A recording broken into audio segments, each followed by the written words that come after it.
புதுச்சேரி மாநிலம் முழுவதும் வாக்காளர் சிறப்பு சீர்திருத்த பணி கடந்த 4ஆம் தேதி தொடங்கியது. இந்த நிலையில் லாஸ்பேட்டை தொகுதியில் வாக்காளர் சிறப்பு சீர்திருத்த பணியில் அதிகாரிகள் நேற்று ஈடுபட்டனர்.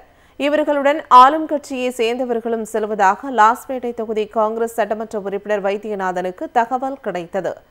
இதையடுத்து அங்கு சென்று அதிகாரியிடம் அவர் கேட்டபோது தன்னுடன் வந்த நபர் தன்னார்வலர் என அதிகாரி தெரிவித்துள்ளார். ஆனால் அந்த நபர் பாஜக கட்சி பையுடன் வாக்காளர் விவரங்களை வைத்துக் கொண்டிருந்தார். இதற்கு காங்கிரஸ் சட்டமன்ற உறுப்பினர் கடும் கண்டனம் தெரிவித்தார். கட்சியினர் குறிப்பாக பாரதிய ஜனதா கட்சியை சார்ந்தவர்கள் இந்த காரியத்தை செய்து கொண்டிருக்கின்றார்கள்.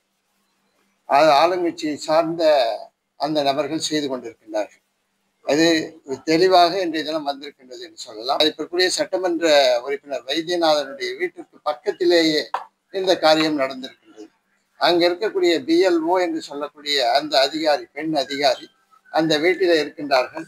ரங்கசாமி கட்சியை சார்ந்தவர்கள் அங்கு உள்ளிருந்து கொண்டிருக்கின்றார்கள். இந்த வாக்கு திருட்டு நடக்கும்.